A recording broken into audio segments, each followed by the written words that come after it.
Instead of allies, at one time Muhammad looked at us as allies. Come on. Now he looked at us as his competition. Muhammad needed the confirmation of the influential Jews. Muhammad needed us to sign on with Islam to validate his movement. Come on. To validate his mission. As all upstarts need the backing of someone in the Muhammad therefore turned against the Jews and became their tormentor. Muhammad became our tormentor, which means he hunted us, he tortured us, he enslaved us. Bring it out. And our people run around talking about Allah Akbar, Allah Akbar. Not understanding the first time our ears heard Allah Akbar, it was at the end of a sword. That's right. Come on. Page 49. The altar.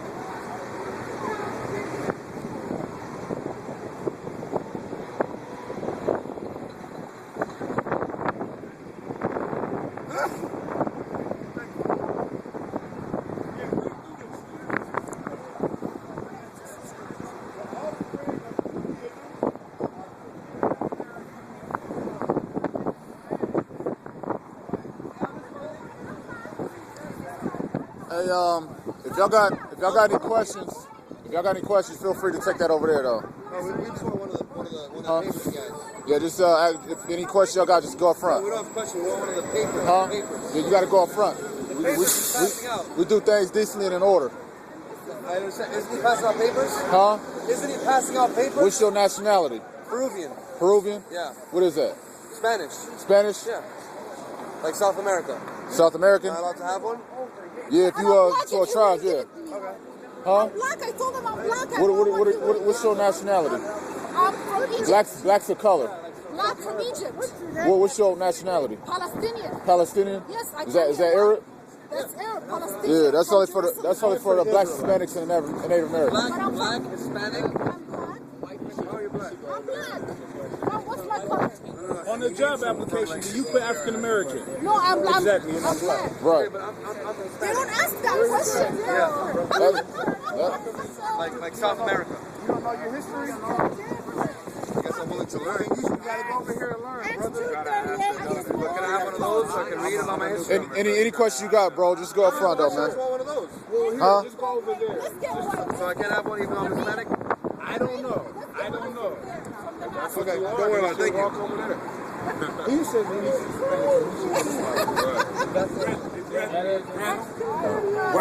Word came. Send him to the office. Send him to the office. Yeah, that's the order. Just send them up to the office. I have to Yeah. be Hispanic in order to get And not just walk towards this way to the So camp. in order to get that paper, I'm supposed to be Hispanic. Talk to your office. Yeah, just go up front. Huh? What's that? We don't have the power to be racist, bro. You got any questions? Come up front. Huh?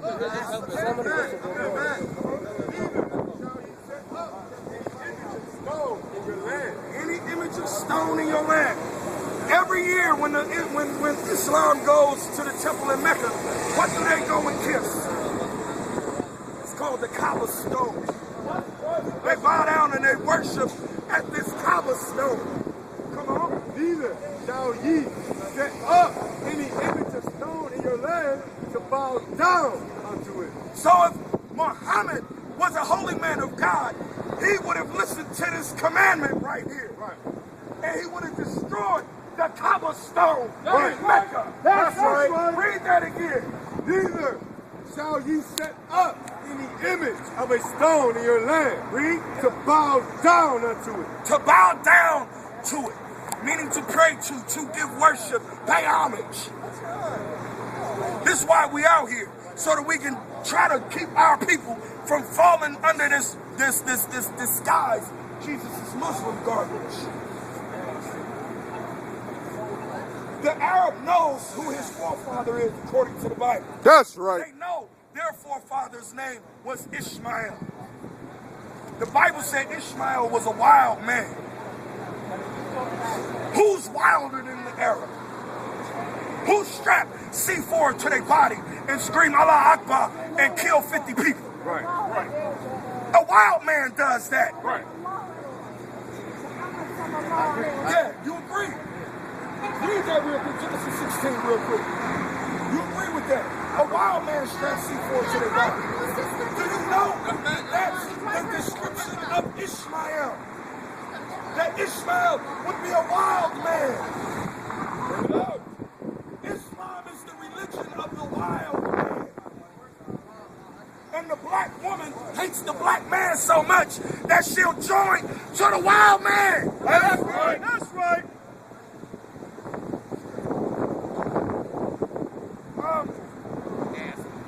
Give me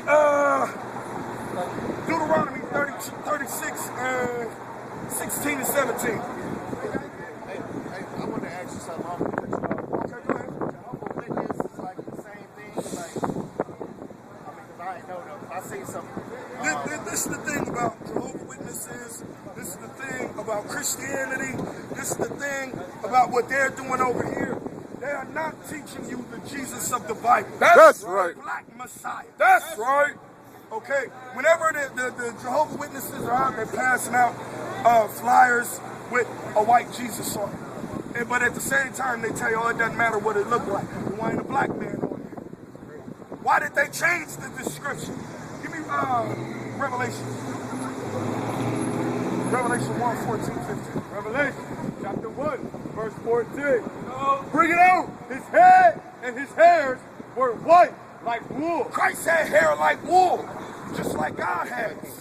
Just like God. Did you know God has wool hair? Give me that Daniel 7. Give me that Daniel 7. When Christ, you remember Christ said, I look just like my Father. He wasn't joking.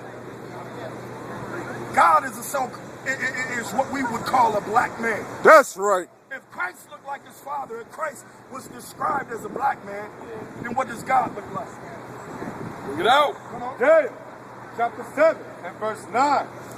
I beheld till the thrones were cast down. The prophet Daniel was having a future vision of when all governments in the world are destroyed. And the Ancient of Days did sit. The Ancient of Days, that's talking about God. He has no beginning of days and no ending of days. He is the Ancient of Days. Read. Whose garment was white as snow. Now this is for all those Christians that say, oh, God don't have a body. To have a garment on, you gotta have a body. That's right. Come on. And the hair of his head. Hold on, to have a head means you got a body. A head is a body part. So it said the hair on God's head, Like the pure wool. like pure wool. That's right. Who got hair like pure wool? You do. You do. You do. He does. These brothers up here do. That's right. But what did they tell us? They said Jesus looked like this. They paint images of God that look like this. When this has hair like a goat, not like a sheep, like a lamb. Okay? You don't call goat hair wool. You call it hair. Sheep's hair you call wool because of the nap that it has. Come on, back to Revelation. Revelation chapter 1, verse 14. Bring it out. His head and his hairs were white like wool, as white as snow. And his eyes were as a flame of fire. When you read in Genesis, the 49th chapter, it said that Christ's eyes would be red with wine. He liked to drink wine, but he didn't get drunk. If you drink wine every day, the capillaries and blood vessels in your eyes will make the white of your eyes turn red. That's right. Come on. Verse 15. And his feet like unto fine brass. And Christ's feet, the color of his feet, were like fine brass. What color is brass? You ever see a Heisman trophy? What color is a Heisman trophy? Huh? The Heisman trophy is the color of these garbage cans. Brown. He said Christ's feet were brown. Like unto fine brass. That would. And if they burn in a furnace. Now, if you take something brown, or any color for that matter, and you burn it in a furnace, what color does it turn when you burn something? If you burn chicken, what color does it turn? Turn black. It turns black. Anytime, if you burn rice, it turns black. If you burn paper, it turns black. You can burn anything and turn black. So what does the Bible say Christ looked like? A black man. That's right. And if he looked like his father, and his father has hair like pure wool, then what does that say about God? Remember, the Bible said God made man in his image. He made man out of the dust of the ground. What color is the dust of the ground? Brown. You add some water on, what happens? It turns dark. It's common sense. But the Arab, the Ishmaelite, are trying to argue and say this is the white man's book. This is not the white man's book. This is your book. That's right. That's right. King James, the one who translated this Bible, guess what? He himself was a black man. King James was a black man, and he wasn't no homosexual. All right, brother. Hey, you can call me. All right, brother. Yeah, we got flyers.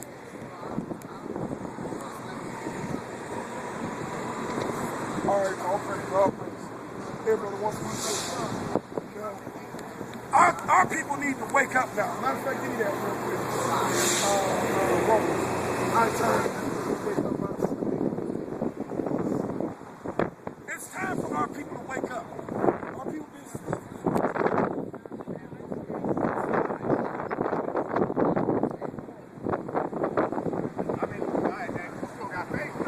Hey, yo, if they got any questions though, if y'all got any questions, feel free to come up front though. All right. Everybody's going to stick to what they believe in. Y'all guys will. The way to get to heaven, I'm going to stick to the way I believe to get there. And I believe that blood is the only way. Ain't nobody getting there if it's still sin. If the sin's got to be gone, but we are sinners.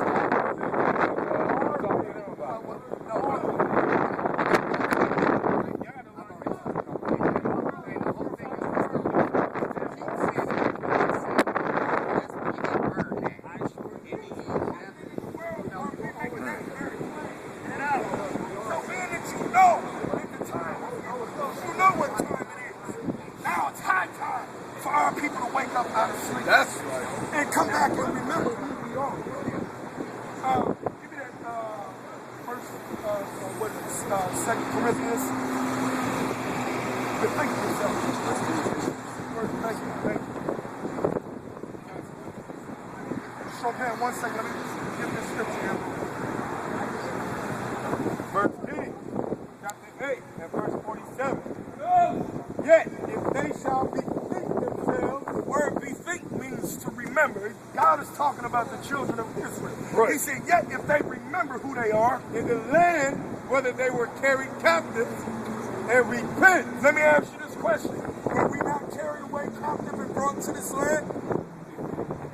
So God said, if you remember who you are in the country where you were carried away captive, come on, and repent, and make supplication unto thee in the land of them that carried them captive, meaning to pray and worship the Most High God, saying, we have sinned, and admit that we have broke God's commandments. and have done perversely.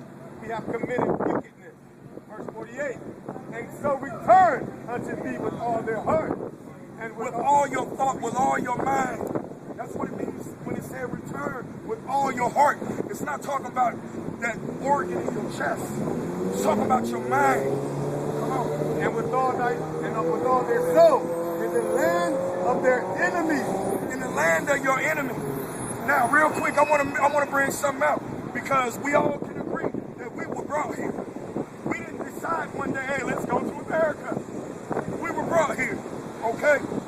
Come on, read what you got. Deuteronomy chapter 28, verse 68. Verse 68. And the Lord shall bring thee into Egypt again with ships, and there ye shall be sold. And by the way, whereof I spake unto thee. Hold on. Start that over from the top. And the Lord shall bring thee into Egypt again with ships. God said that I will bring you into Egypt again with ships. Did the children of Israel ever go back into the land of Egypt after they left? No, they didn't. No, not in bondage. I'll take that. Not in bondage. But when we left Egypt, how did we leave? We walked. So why would we be taken back into Egypt on ship? Egypt must mean something else. The original name of that land is called Mizraim, after one of the sons of Ham. Okay, Exodus chapter 20 and verse 2. This is what Egypt means. I am the Lord thy God, which hath brought thee out of the land of Egypt, out of the house of bondage. Out of the house of slavery, out of the house of bondage. Go back to Deuteronomy now, so we understand Egypt means bondage. Okay? Come on, Deuteronomy chapter 28 and verse 68. And the Lord shall bring thee into Egypt again with ships. So God just told the Israelites, I will take you into slavery on ships. How did we get here? This didn't happen to everybody on the planet. The so-called white man, they always want to say, the white people were slaves. They were called indentured servants. Right. They made a choice to get on a boat and come here on somebody else's dollar. Right. They didn't have no yoke around their neck. We're going to get it. We're going to deal with that too. Because that's cops. Come on. By the way whereof I spake unto thee, thou shalt see it no more again. By the way thereof, when you get on them ships and you're taken where you're going to be taken, you will what? Thou shalt see it no more again. You will never see where you come from ever again. And you will never be taken into slavery like that again on this ever. Come on. Thou shalt see it no more again, and there ye shall be sold. And there, South, Central, and North America, and there you shall be sold to who? Unto your enemy. No, to your friend. Unto your enemy. No, to your ally. Unto your enemy. No, to somebody who loves you. Unto your enemy. Friends don't sell friends into slavery. Bring it out. That's right. Your enemy. Who will we bought? Who bought us when we got off them slave ships? No, who were they? Caucasian. The so-called white man. God said they are your enemy. That's right. But America says everybody's created equal. No, everybody's not created equal. Give me Deuteronomy 7:6. Bring it out. No. Thank you. Deuteronomy chapter 7 and verse 6. For thou art an holy people. God said you're a holy people. What does holy mean? Holy means a people that's set apart. A special people. Come on. For thou art an holy people unto the Lord thy God.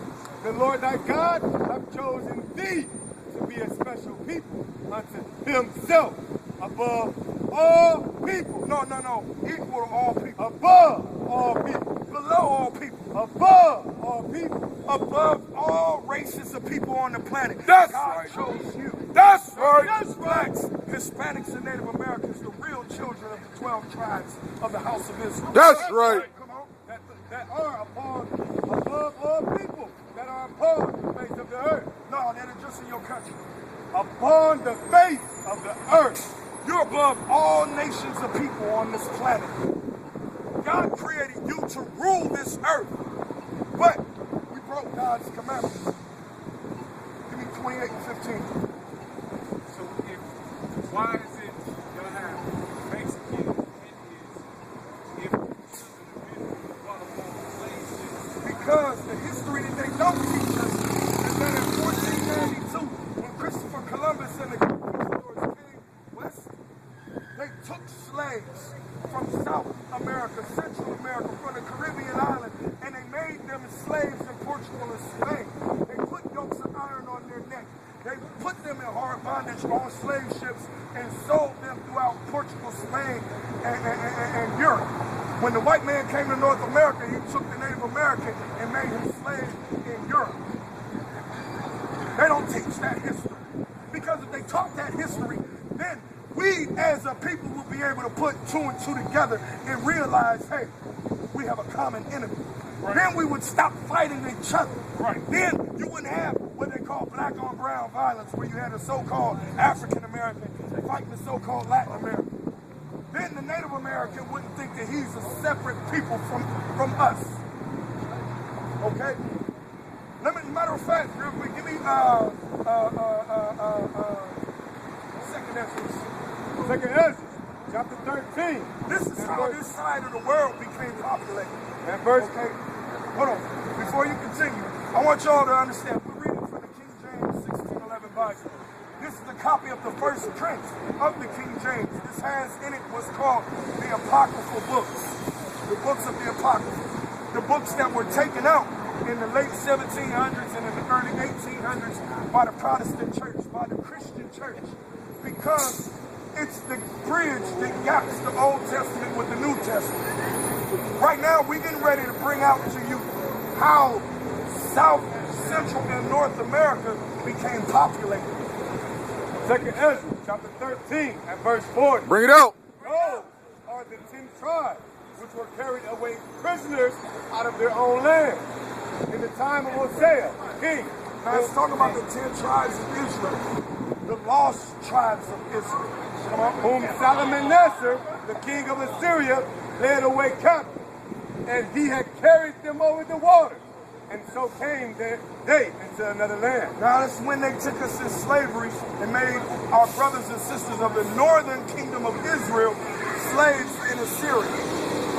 But they took this counsel amongst themselves. The northern kingdom of Israel took a counsel among themselves that they would do what? That they would lead the multitude of the heathen. They said, you know what? We want to leave this side of the world because every time the whole time we over here, we got all these other people around us, and we let outside influences in among us. Come on, and go forth into a farther country where never mankind dwelt. Where never mankind dwelt.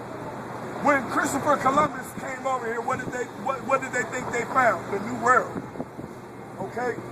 But no, they didn't find this was an old world because it already had been populated by the tribes of Israel, by the northern kingdom of Israel. That's right. That they might dare keep their statues, which they never kept in their own land. They wanted to come here so they could keep the laws and commandments of God. Okay? Yeah. The Native American, but that's the thing, they weren't lost. They knew who they were before the so-called white man came. They knew exactly who they were. There is a book called Lost Tribes and Promised Lands. It's documents and history of the travels of the conquistadors and the Caucasians all throughout Central, South, and North America. Okay? Christopher Columbus, when he came over here, he came with Hebrew translators. Why would he need a Hebrew translator? Unless he was going to speak to the Hebrews. Unless he was going to speak to the Israelites. When Christopher Columbus left Spain, he wasn't looking for a trade route to India. He was looking for a land called Arsalan, the land we just read about.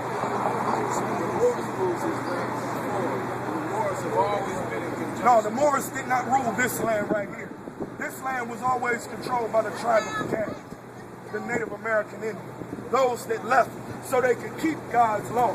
You see these brothers out here with these fringes on? You always see Native Americans with fringes on. Why? Because that's one of God's laws. That's right.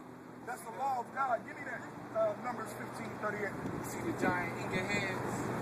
Those things right there, those are called totems. Okay? Those are called totems. Those are called poles according to the Bible. We use those all throughout history to set up the order of our households. Matter of fact, hold Numbers 15. Give me Numbers 2.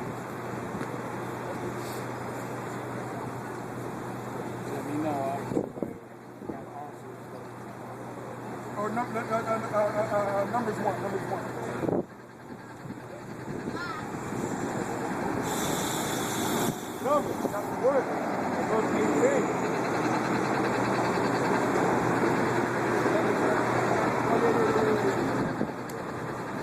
And they assembled all the congregation together on the first day of the second month.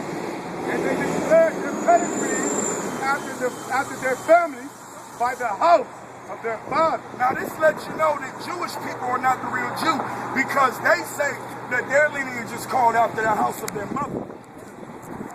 God said it's after the house of our fathers. Hey, if y'all got questions, man, give me a call, all right? Yep.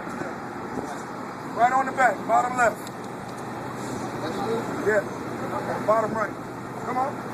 According to the number of the names from 20 years old and upward. So they're calling the house of every man according to the house of their father by their age. Come on. 20 years old and upward by their poll. By their poll. In other words, they had the families lined up next to what we would call totem pole, or what you would describe as the heads. Okay? This is how we always did it. We always had a pole or totem to identify our family, our household. Like a landmark. Just like a landmark, that's right. Now, the law of fringes. It's like you see us with the fringes. The Native Americans had fringes. The Native Americans of South America, Central America, and North America. Come on. Numbers chapter 15, verse 37.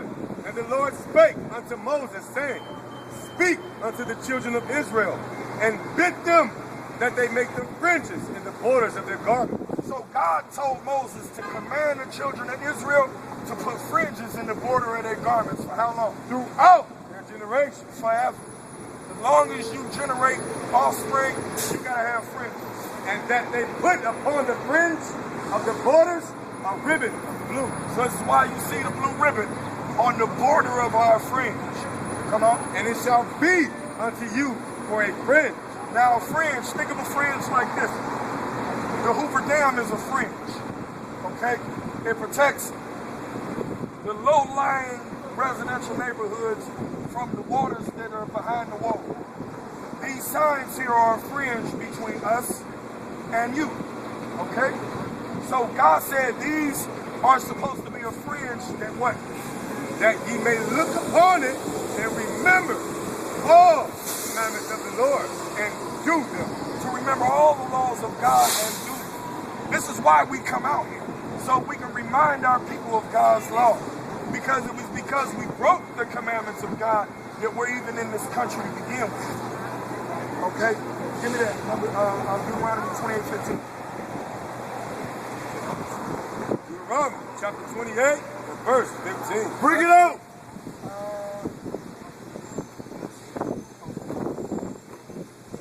Start at 45. Verse 45. Bring it out. Moreover, all these curses shall come upon thee and pursue thee and overtake thee till thou be destroyed. Not physically destroyed, but mentally and spiritually destroyed. Come on. Because thou hearkenest not unto the voice of the Lord thy God. Because we didn't listen to what God told us to do by doing what? To keep his commandments. We wanted to have multiple wives. We wanted to marry and divorce. We wanted to steal. We wanted to rob. Our brothers wanted to be lazy. Some of our brothers wanted to be gay. Our women wanted to be lesbians. Our people love to break God's law. Some of our people wanted to eat pork. Some of our people didn't want to wear their fringes. And some of the men wanted to shave their face.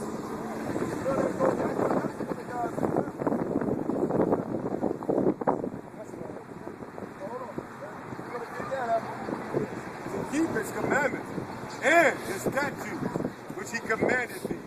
Verse 46, and they shall be upon thee for a sign. So the curses that God put on Israel will be on us for a sign. What do we use signs for? Just like right here across the street, I see a sign that says Pizza Rustica. So I know I'm looking at a pizza shop now. I see another sign that says Huntington Bank. So the signs are so we know what we're looking at. So if these buildings didn't have signs on them, we wouldn't know what they are. Come on. For a sign and for a wonder. So God put these curses on us for a sign and for a wonder. So that when we see things happening to our people, we will wonder, be like, why is this happening? Ain't that what our people say all the time? Why did this happen to me? Because you're cursed. Because you broke God's law. Come on. And upon thy seed forever. Go ahead. Because thou servest not the Lord thy God with joyfulness and with gladness of heart for the abundance of all things. See? Therefore shalt thou serve thine enemies. And we still serving our enemy right now. What will we serve our enemy for? Huh? For which the Lord shall send against thee in hunger. In hunger. And if you want food, our people don't have farms. We gotta go to the grocery store. Our people don't own the grocery store. The so-called white man own them. The Arab own them. Our enemies own these stores. See? And in thirst. And in thirst. If you don't pay your water bill, what's happening? It's shut off. Okay? Come on. And in nakedness. And in nakedness. You want clothes. You didn't go to the black man's store and buy what you got. Right? You didn't go to the black man's store and buy that. Come on. And in want of all things. If you want an education, you got to go to your enemy. If you want a driver's license, you got to go to your enemy. If you want a marriage license, you got to go to your enemy. If you want a birth certificate, you got to go to your enemy. You ain't allowed to die without going to your enemy to get a death certificate. That's right. Come And on. he shall put a yoke of iron upon thy neck. And that's what you was talking about here on the side. All right? You had made mention of the yoke of iron. Grab that for me out the front. It's easy. See here, the yokes of iron that were put on our necks. Okay? Goodbye, Uncle Tom. You see them here, they're in the museums. The yokes of iron. You saw Django. Quentin Tarantino did a diligent research to find out what type of yokes of iron we wore during slavery. And he put that thing on film. God said that the yokes of iron would be on our people. They were on the so-called Negro. They were on the so-called Indian. They were on the so-called Mexican. Okay?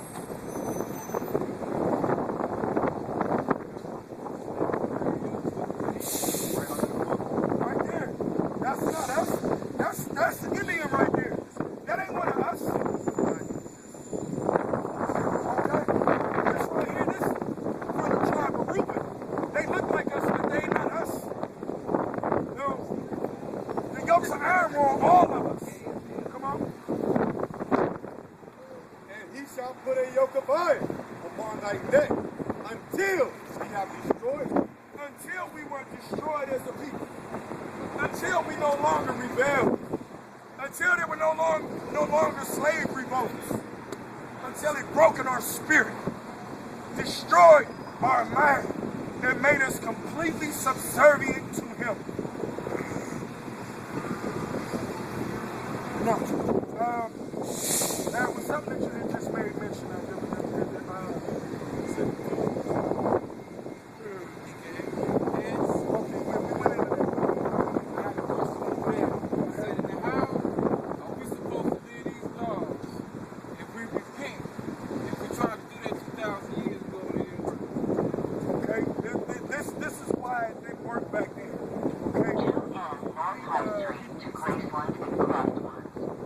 Under the laws of Moses before Christ came, for certain sin like adultery, the husband cheated on his wife, the husband got put to death. He got killed. Wasn't no repentance for him. If a person was a homosexual, they got put to death. If a person had sex with animals, they got put to death. So there were certain sin that there was no forgiveness for. This is why Christ came. Because those commandments, as far as the law of sacrifice, were a shadow of Christ's coming to be the last sacrifice. So that if we lived in a biblical life, let's say, if I forever was an adulterer, always cheated on my wife, now I know that adultery is against God's commandment. Now,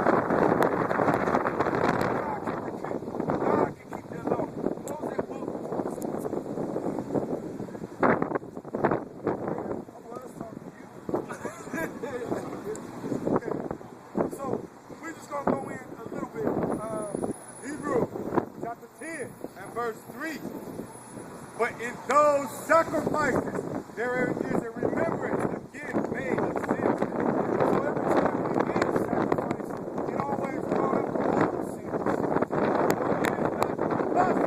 And the blood of to take away sin. This is why God sent Christ. Wherefore, when he cometh into the world, he said, sacrifice and offering thou wouldest not, but a body hast thou spared. And the body was like the Messiah, Jesus Christ. Come on. Burnt offering.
I made mention of the beard.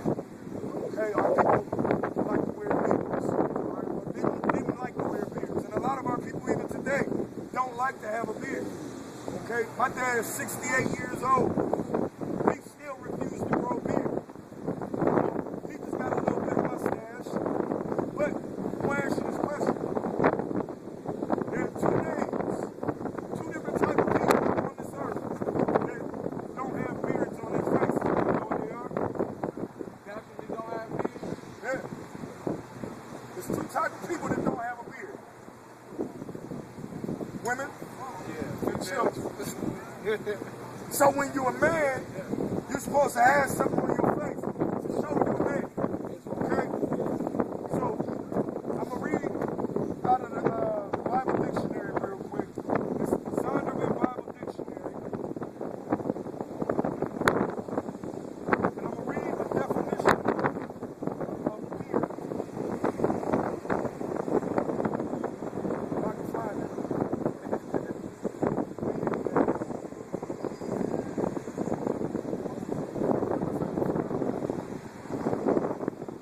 A beard lets you know that you're dealing with a man. Okay? Just like the penis is supposed to let you know you're dealing with a man. Okay? Beard, a badge of manly dignity. The beard is a badge of manly dignity. This is the Zondervan Bible Dictionary. Zondervan Compact Bible Dictionary. Okay? A beard is a badge of manly dignity. They understand that. So, I want to ask you this. Because us as black men, we always look, when we in the world, we look at our Johnson as a badge of manly dignity, right? You're not going to feel dignified without that. So, we should have that same effect when it comes to our beard. It's a badge of manly dignity. What scripture is that?